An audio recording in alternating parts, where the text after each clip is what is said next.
Are 90s men's colognes still worth wearing today? In this video, I'm going to look at two iconic men's fragrances from the 1990s. Joop Homme and Tommy by Tommy Hilfiger. These were staples in every guy's collection back then. But how do they hold up in 2025? Grab yourselves a cold one and welcome back to Hops and Whiffs.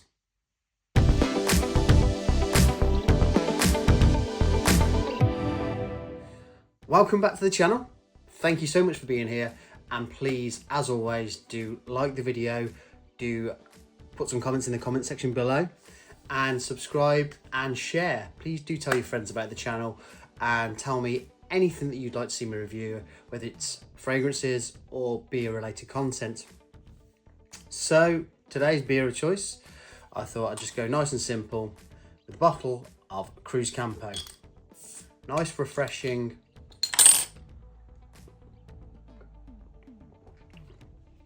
and very easy to drink. Okay, so 1990s fragrances. Nostalgic memories are triggered whenever I smell these two fragrances in particular. Now, calling this a 1990s video, if you've done a little bit of research around Joop Homme or Joop Homme, however you pronounce it, yes, it was released technically in 1989. However, it kind of spanned the whole 1990s with regards to its scent profile, and I think pretty much everybody I know had this, wore this, or owned this at some point during the 90s. It was like a very popular fragrance that I don't think you can miss. So that's why I've included it in this nostalgic video alongside one of my favourites ever of Tommy by Tommy Hilfiger. Now, let's have a look at the note breakdown first of Joop Homme. So you've got top notes, and this is quite a complex fragrance for something that was brought out so long ago. We're talking, well, 25 plus years ago. So you've got your top notes of orange blossom, mandarin orange, bergamot, and Amalfi lemon. You've got your mid notes of cinnamon, heliotrope, jasmine, cardamom, and lily of the valley. And then you've got your base notes of vanilla, tonka, sandalwood, patchouli, honey, tobacco, and vetiver. Now,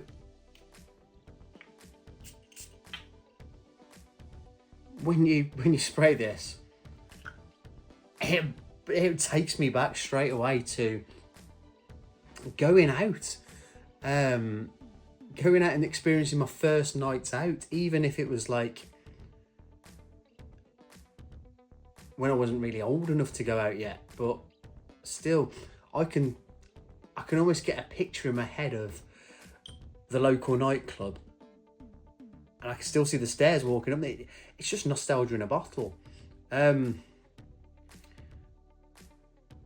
It's very strong. It was stronger, I think, back in the 90s as well. So I think the reformulation of this, they've toned it down a bit, but I can still smell it in the air now. It used to have beast protection.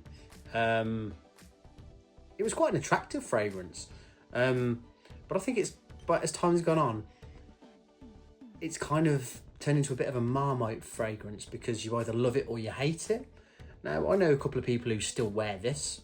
It's relatively inexpensive, and I think during the 90s, because it was so affordable, that's probably why a lot of younger men, teenagers reached for it.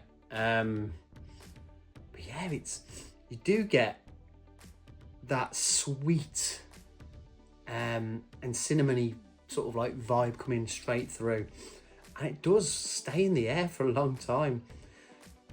I mean, look at the honey and tobacco. I mean, it's kind of like the historic version of like Le Male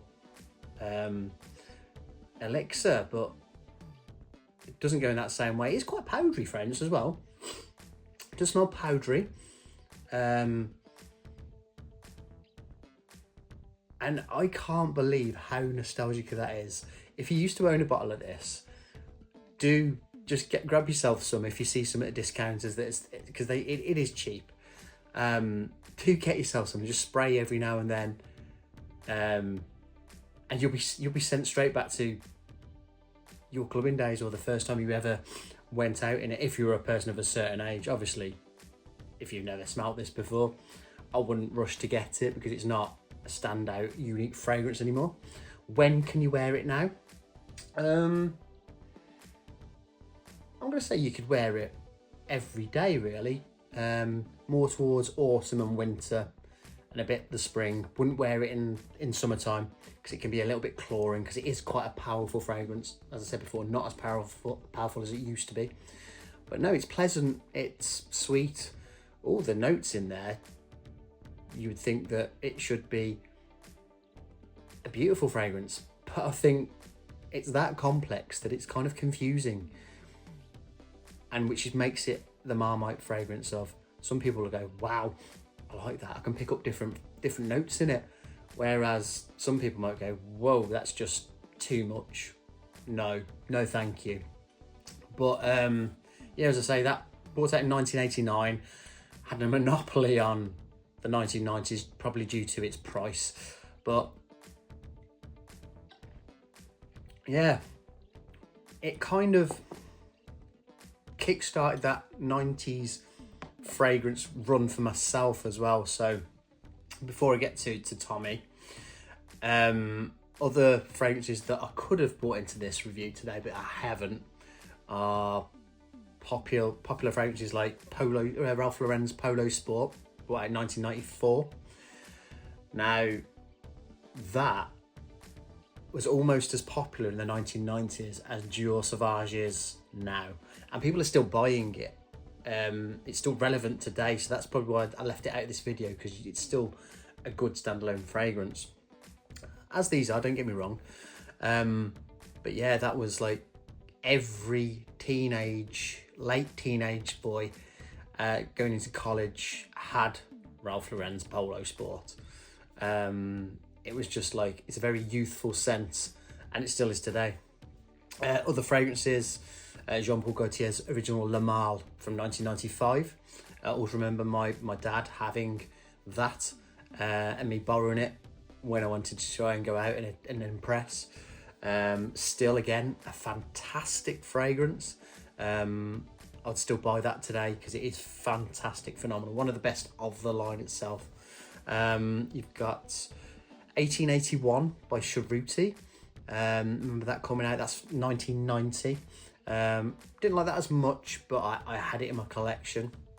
Izumyaki L'Eau Dissey, with that massive yuzu lemony pop at the very start of the fragrance, made it unique, and kind of made you stand out from the crowd in the 90s. And finally, the fragrance that I had, my first ever fragrance I bought myself, was Paco Rabanne XS, the old like cigarette lighter top. That's from 1994. And I remember thinking when I bought that and I sprayed that, I remember thinking, yeah, I'm in business here. That's me. You can smell me. I smell unique to everybody else here. But as time's gone on, that scent profile has kind of become a little bit redundant. The original, that is. The flankers now stand it up with the test of time. But I mean, with those fragrances I've listed there, and a lot of them still being available, kind of the 1990s kind of built the fragrance industry and have it where it is today with regards to the different versatility. Like men started wearing sweeter fragrances rather than your barbershop fragrances. Started to wear a bit more daring and like scent profiles that weren't experienced before. And I think that's where today's fragrances all stem from, and as a lot of them are still going now, is the proof's in that pudding there.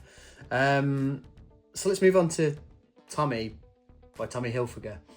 Now, this reminds me of being between 16 and 18, The first time I ever smelt this, I instantly loved it.